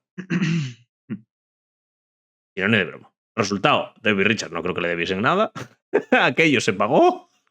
Pero... Aparte, la FIA ya estaba mosqueada, porque claro, el proyecto se tambaleaba, la FIA exigía a Mini que corría el mundial entero como oficial. Claro. O sea, con Sordo y con Mick, que hicieron una temporada los dos, pero claro, sin dinero, pues a ver cómo, claro.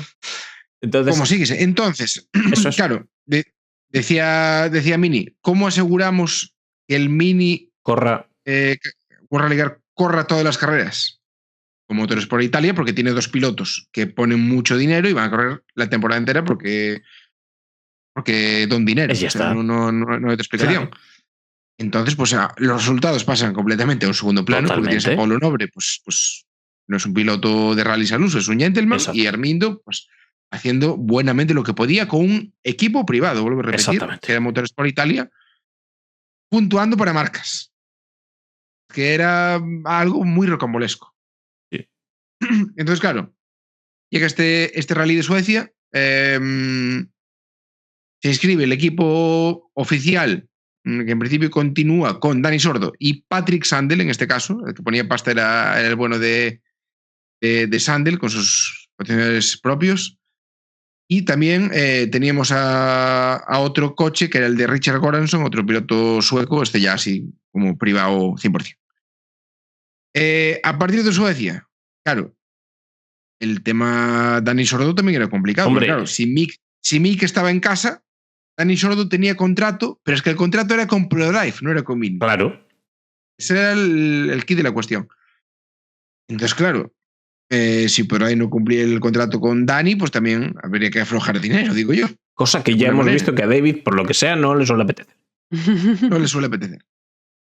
Entonces, yo creo que fueron tirando a trancas y a barrancas el resto de la temporada con Dani. Mick no volvió a correr el Mini. No.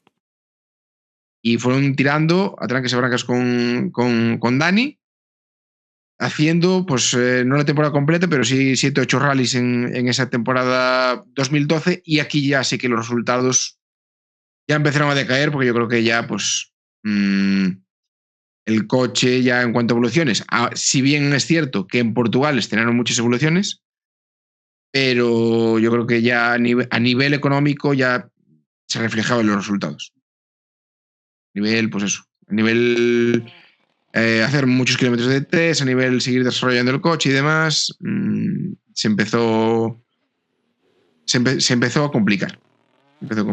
Bastante. Y bueno, pues en Portugal, pues Dani Sordo ya se reengancha, ya tiene una avería en el tercer tramo, y bueno, diversas liadas, aunque hacía algún que otro scratch, pero bueno, tampoco no fue un rally para recordar, para el bueno de Dani. Luego tenemos ese rally de Argentina, donde, claro, Sordo, viendo un poco lo que le esperaba, decide mover ficha, y es aquí donde entra esa participación única, ese One Hit Wonder de Sordo con Ford en Argentina. Exactamente. Ese rally mítico de Sordo con el Fiesta, donde iba tercero hasta que, bueno, alternador. Va, por Dios. Es lo que hay. Y luego pues sigue la temporada con el Mini. Hacen esa incursión en Córcega, donde gana Sordo a toda la plana mayor del IRC, demostrando también la superioridad del motor turbo sobre todos los Super 2000, sobre los Kopecky, Bouffier, Mikkelsen, Craig Breen, Seb Vigan y compañía. Y bueno, ahí se demuestra un poco, pues, que el coche tiene mucho poderío, tanto en versión World Rally Car como en la 1006 Turbo, en ambas configuraciones sobre asfalto. El coche es un tiro. Un coche que se llama Mini Super 2000 1006 Turbo. Claro, es que la nomenclatura de esta categoría nunca quedó clara. O sea, hasta que después llegó lo que fue RRC, como, bueno, sí, al siguiente año, claro, fue RRC ya. Categoría Super 2000, pero 1006 Turbo. Entonces le llamaron RRC, Regional Rally Car, que tampoco tenía mucho sentido. Pero, ahí quedó eso. Ya digo, la temporada, pues eso, a trancas y a barrancas, llegan a ir incluso a Nueva Zelanda, donde Dani hace un sexto. En Alemania, pues volvieron a tener problemas desde el inicio. Y bueno, pues solo pudo hacer un noveno Dani con Super Rally, llegó a ir sexto. Y no esperar tirar cohetes tampoco, después de lo que había, de la machada del año anterior. Y bueno, la temporada pues que tomaba su fin con Francia y con Cataluña, nuevamente sin hacer grandes resultados. En Alsacia pues llegó a ir cuarto, quinto. Un quinto y un cuarto. Sí, hasta que tenía problemas en la dirección asistida.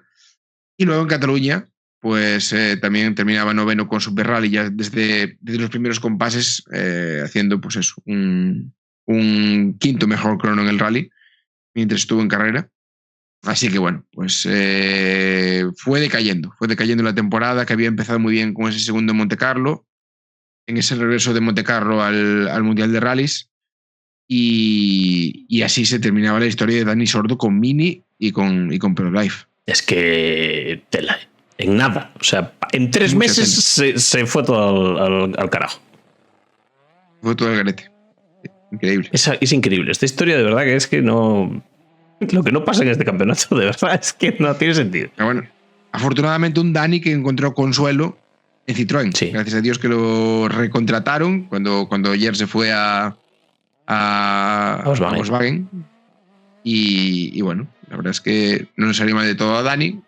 Fue un proyecto fallido, pero yo ya digo, o sea, echando la vista atrás, de haber continuado con dinero, el coche habría sido ganador. Habría ganado algún rally en asfalto. En asfalto seguro y en tierra seguro, hubiese sido seguro. un coche, yo creo que acabaría siendo competitivo. Sí. Acabaría siendo competitivo. Pero bueno, creo que chantajear a una marca no suele funcionar. No, y de hecho lo hemos vivido más veces esto. Hombre, con esta clase de pues no te homologo el coche, pocas. Sí, bueno, así no. clase Es verdad que hasta ese punto no. Hasta ese punto no. Pero equipos que desaparecen de un día para otro porque hay de repente una llamada que no encaja. Sí, a ver, es verdad que de repente lo hemos visto y sobre todo con nuestros siempre admirados japoneses. Que siempre hay un punto en el que se tuerce todo. No, ahí de repente llegan hasta aquí. Oye, pero que el coche ahora está. Joder, que está bien, que lleváis mucho tiempo metiendo dinero. Que ahora. Hasta aquí. Hasta aquí y destruyes todos los chasis. Venga. Exactamente. Entonces, eso sí, pero bueno, es la propia marca la que dice, oye, se corta. Y ya, y no corréis más. Bueno, vale, pero esto de ser el equipo privado el que le dice a la marca, pues. No te lo homologo, ¿eh? Tú verás. Te chantajeo yo a ti. Eso solo David podría hacer este. Sí. Bueno, en lo que respecta al equipo oficial, el resto de la temporada continuó con Araujo y Nobre y se metió Chris Atkinson a final de temporada. Un Chris Atkinson, bueno, venía rebotado ya de Subaru, ya conocía un poco cómo se las traían en coches desarrollados por ProLife y en este caso con motores por Italia. En este caso, como digo, ProDrive sigue desarrollando el coche a nivel de evoluciones y también produciendo chasis para la gente que ya había pagado su coche, lógicamente. Y en Portugal de ese año, en Portugal 2012, se estrenó un montón de evoluciones en el coche. Más de 100 modificaciones como refrigeración con un nuevo spoiler delantero, bomba de agua eléctrica, reubicación del alternador, nuevo sistema de emisión, nueva suspensión para tierra, alerón trasero más ligero. Bueno, cositas que pretendían hacer el coche un poquito más competitivo, sobre todo en tierra. Sobre todo en tierra es extraño porque es un coche que por sus formas tenía un montón de espacio para el recorrido de la suspensión, que en aquellas épocas pues estaba limitado, pero no mucho. Y en aquellas épocas era una locura ver las suspensiones de los Rallycar. Y en este caso, este coche sí era una gran virtud que tenía en tierra, que era que la rueda se pudiera meter dentro del paso de rueda mucho y poder jugar mucho con las geometrías. Sí. No. Ay, casi va. Mira una bombilla. Casi va. Parecía más lógico que fuese mejor en tierra que fuese en asfalto. O sea, tenía más lógica que fuese mejor en tierra que en asfalto. Bueno, pues no. Bueno, la verdad es que sí tenía una batalla mayor, como 20 centímetros mayor de batalla que el DS3, por poner un ejemplo. Yo creo que esto en rallies de asfalto rápidos, el coche era un tiro gracias a esto, gracias a este esquema. Sí, estoy bastante de acuerdo. Estaba pensando si me quedaba aquí algo más. Y tengo por aquí alguna fricada. A ver si lo puedo meter. Si me hace caso a mí esto. Sí. O sea, hay unos test de Snickers con el coche en configuración 1600 turbo. Que me gusta porque es Super 2000, 1600 turbo, que es algo que me apasiona. Y pues para que un poco vea la gente las diferencias, que son exteriormente, sobre todo atrás el alerón ese que llevaban, se lo cargan y ponen una cosita. Y poco más. O sea, básicamente restricción de motor y a correr. Sí. Y yo estaba mirando a ver quién llevaba el departamento de comunicación en España en este momento. Y la verdad es que es bastante gracioso, porque la directora de comunicación de BMW y Mini en esos años era Rosa Caniego, que, claro, me imagino, a ti te viene como director de comunicación todo este momento que tú tienes que gestionar para tu prensa en España, ¿no? Pero es que encima a ella también le tocó más adelante comerse el proyecto Abarth en España. ¡Qué rico! Porque cuando al salir Guille de Abarth, la que vino fue Rosa. Pero es que encima ahora Rosa es la directora de comunicación de Opel. ¡Hombre! A día de hoy. Pues, y se está comiendo toda la Opel eléctrica. O sea que experiencia Rosa... en incendios. Le deben gustar mucho los rallies, viendo todo esto. Bueno, a ver, el primer trabajo de Rosa en motor creo que fue en la Federación Española con Carlos Gracia. Sí, señor. O sea, Bueno. Pero sí, fíjate qué curioso, se ha comido toda la mierda de todas las marcas. Había bastante. Y sobre todo, claro, a nivel marca oficial, a ver cómo vendes tú que te vas en nada. O sea, es que en un año. Sí. Sí, ¿cómo vendes esto con una buena cara? Claro. Al final, pues eso, todo eran palabras por parte de Mini, de bueno, pues hemos conseguido el objetivo, el coche es competitivo, hemos vendido ya muchos. Sí. No sé, era como tratar de vender humo cuando sabías que ya todo se iba al garete. Y que Prodrive, bueno, pues ya se dedicaba solo a hacer los coches que ya estaban comprometidos. Ya, pues en cuanto acabaran la remesa, hasta luego. Hasta luego, Lucas, a otra cosa. A ver qué puedo atracar por ahí. No tengo nada que ver en esto ya, claro. Exactamente. Exactamente. Me meto en otro proyecto. Ahora hay muchas ganas de ver cómo acaba Prodrive con Renault, que es otro de nuestros intereses en el Dakar. Ver cómo acaba Prodrive con Renault, claro. Hay que ver eso. Hay que ver eso. Vale, fin del programa del Mini, no del nuestro, fin del programa, digamos, del Mini como tal. Dime. Lo gracioso es que, claro, tanto Armindo con su equipo Armindo Araujo World Rally Team como Palmeriña Rally de Pablo Nobre pasan a llamarse Mini World Rally Team Portugal. Y Portugal siempre a la vanguardia. Ese era el equipo oficial de Mini, gracias al cual pudieron homologar las homologaciones y la extensión de homologación del coche. La verdad que como construyeron al principio sobre todo bastantes unidades y tal, luego iremos, pero ha habido nombres que se han montado en este coche que son auténticamente entre terribles, dantescos y asesinos del motorsport. Los Yarko y cara de turno, los ucranianos, hay muchos. Pero digamos que fin del proyecto de Mini, a nosotros siempre cuando se acaba un proyecto siempre nos gusta saber qué carajo va a pasar con los coches o qué carajo pasó, en este caso, con los coches. ¿A dónde fueron esas unidades? ¿Cuántas siguen vivas desde que se construyeron? Ese tipo de pijadas. Sí. Bueno, tengo que decir, así a modo dato friki, que en una circunferencia de 20 kilómetros alrededor de mi casa hay una defensa de Valery Gorban. ¿Uno de ellos? ¿Uno de ellos? Pero bueno, así como dato friki ahí queda. Y como digo, pilotos de cada cual de su padre, madre mía. Es que son demasiados y son todos muy malos. Esas cosas como son. Lo que le hace que sí, o sea, al final el mayor éxito de este coche fue el Campeonato de España de Rallys en 2013 con Luis Monzón. Sí, señor. Estoy totalmente de acuerdo. Fue el mayor éxito nacional. Sí. Quitando los 3 podios de Sordo, es un coche que le dé mucho a España, yo creo. O sea, tanto los podios de Dani Sordo como el campeonato de Luis Monzón, pues fue donde más se vio. O sea, no volvieron a ganar otro campeonato. Totalmente de acuerdo. Al final sí fue un coche muy acogido por gentlemen y demás, pero bueno, pues, con el paso de los años sí tenía esa extensión de homologación de esos 5 años, pero bueno, pues poco a poco fueron a menos y hoy en día es que apenas se ven. O sea, está corriendo uno en Gran Bretaña, uno en Francia y poco más. Digo de manera asidua. De manera asidua, sí. Fuera de los Rally Legend, de Goodwood y de esas cosas, que son, pues eso, una vez al año. Pero bueno, centrándonos un poquito también en ese nacional de Luis Monzón, que bueno, la verdad es que fue un auténtico paseo. Un paseo absoluto. Fueron, si no me equivoco, hizo los 6 primeros rallies, 5 victorias y ya consiguió el campeonato. Sí. Creo que fue la primera temporada que hice yo entera. Menuda temporada. Puede ser. Para hacer las crónicas bastante complicado. He seleccionado esta foto porque es en mi casa, entonces me gusta a mí. Sí. Bueno, un Monzón que empieza su periplo con el Mini en Canarias, ya estamos en 2013.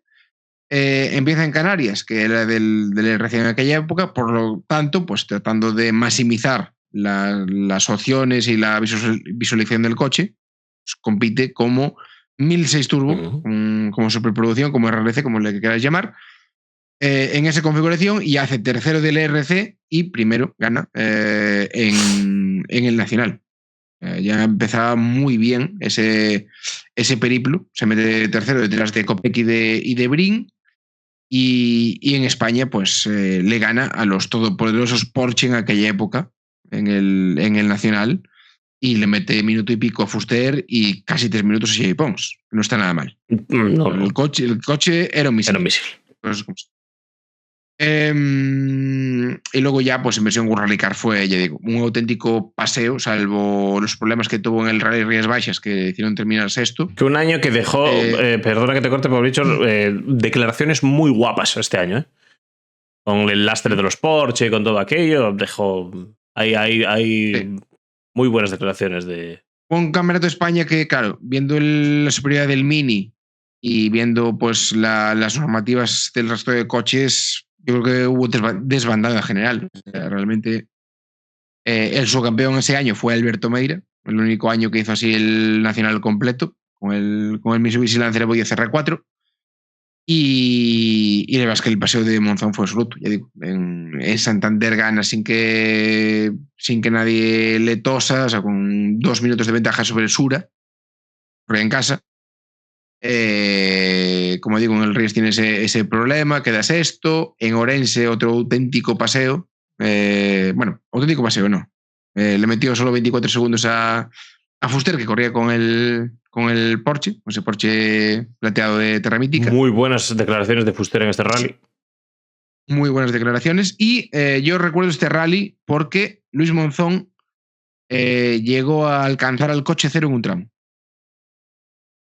No me acuerdo si había tenido problemas o había soltado el coche cero con pocos minutos de margen. Creo que era en Ospeares, tramo de 29 kilómetros, y lo acabó cogiendo el coche cero. Hay una cosa interesante que dice Juan. Dice, ahí podíamos haber corrido con un SX4 World Rally Car, pero Suzuki no nos lo quiso vender. Hubieran sido unas risas. Bueno, imagínate pelearle el mundial a Monzón. Con un SX4 World Rally Car. Con un SX4. Václav Page, que corre 2 temporadas y pico con el Mini. Bueno, perdón, casi 4 temporadas y pico. O sea, al final le dio bastante cuerda al coche. Llegó a ser campeón de la República Checa en 2013. Por lo tanto, tenemos a Monzón campeón de España con el World Rally Car y a Page con el Mini en 2013 y 2014. Esos fueron los mayores éxitos del coche a nivel nacional. Subcampeón en 2015, ya estirando lo máximo que daba el coche. Ya 2015 ya era un pelín lejano. Y bueno, pues yo creo que le dio buena vida al Mini Václav Page, pero ahora veremos que esto es la guinda del pastel. Es la guinda del programa, ya nos vamos. La guinda del pastel es este coche que estáis viendo en imagen, porque vamos con los chasis destruidos. De 27 chasis solo hay 2 destruidos. Uno es el coche de los primeros test, ese que veis con la decoración amarilla psicodélica. Ese fue destruido. Y el otro chasis que ha destruido es este que estáis viendo. Y no tiene nada que ver con Václav Page. Porque Václav Page, después de, exprimir el coche al máximo, de hacer esas temporadas y conseguir 2 títulos de República Checa, que no está nada mal para el coche, este coche se vende de vuelta a ProDrive. Dios mío. ProDrive lo recompra. Y aquí viene lo random de verdad. ¿Y dónde acaba el coche? Porque que ProDrive lo recompre para el museo no va a ser. Ya alguno tiene en el museo ya. Algo tenían pensado. ¿Qué negocio tendrá hecho ProDrive? Entramos en un terreno pantanoso, absolutamente oscuro. Oscuro, pantanoso, y que seguramente involucre a varios miembros del Partido Comunista Chino. Porque el coche acaba corriendo en China en circuitos. Sabes que China a nivel automovilístico tiene competiciones cuanto menos bizarras. Claro, y yo recuerdo que ProDrive Aquí no estoy muy, muy metido en el tema, pero yo recuerdo que ProDrive ya había desarrollado algún que otro coche para circuitos en China. No me acuerdo si un Golf o no sé qué coche había que había puede ser. Lo desconozco también. gestionado por ProDrive. Aquí lo desconozco, sí. pero yo me huele a que sí. Circuitos. Y aquí, por lo que sea, metieron ese coche a correr circuitos en China y ahí fue su fin. Pues de un accidente, el coche quedó totalmente destruido. Vaya por Dios. Os juro por Dios que estuve más de 1 hora buscando en Google a ver si aparecía algo de ese coche, no aparece nada. Pero no aparece, solo aparece lo que hay en EWRC de la historia del coche. Sí. Que fue destruido en una carrera de turismos en China. Sí. Totalmente de acuerdo. Estuve viendo muchas fotos del campeonato chino de turismos, muchas, pero no encontré nada del Mini. Bueno, yo creo que 2 horas más o menos es lo que ha durado este especial del Mini. Para ver poco contenido deportivo, creo que no ha estado mal. Sí, no hay mucho. Y de hecho, de fuera de los rallies, pues tuvimos en Rallycross a Liam Doran con un Mini, teniendo resultados bastante aceptables. Y luego, aunque no tenga nada que ver con este chasis, con lo que es el coche en sí, también tuvimos a Jean-Philippe Degault compitiendo en Ice Peak con un Mini Countryman. Aunque ya digo, no tiene absolutamente nada que ver, empezando porque el motor es Nissan. Así que, pues, poco nada. Dice Oscar Day, dice, allí se llama Chini. Bueno, chiste, oye, pues, que he entrado a estas horas, no entra muy allá, pero se procesa. Se procesa. Hasta aquí en Twitch. Intentaremos para YouTube teneros esto mismo pequeñito y tener alguna que otra cosilla. Nos gustaría que alguien que ha llevado este coche estuviese por aquí. Entonces, bueno, estad atentos a YouTube. Incluiremos alguna que otra cosa. Iremos avisando también cuando... Iremos avisando de aquí a 15 días largos, que esto me lleva mucho tiempo y yo no tengo mucho tiempo. Así que poco más. O sea, fin del especial del Mini. Esperamos que os haya gustado. Y ya nos iremos poniendo con el siguiente. Un poco más adelante. Ahora nos toca un descanso. Nosotros nos cansamos mucho haciendo esto. Descanso / ajetreo porque llega septiembre. No, claro, el tema es que ahora no vamos a tener mucho tiempo de hacer otras cosas porque tenemos mucho rally que yo creo que van a ser programas largos. Sí, también. Porque ahora llega el RC de Gales, que es como para calentar, pero es que llega ya Chile del Mundial, llega las 2 pruebas asturianas del supercampeonato y yo creo que tendremos bastante cosas que contar, sin hacer especiales. Sí, es que me preguntan si quedan Twitch sobre 60 días. O sea, no hay problema.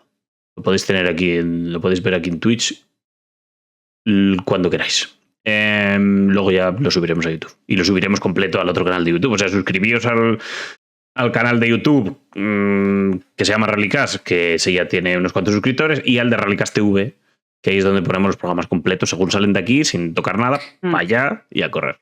En RAW. En RAW, eso es, quien los quiera ver así en RAW, pues lo ve.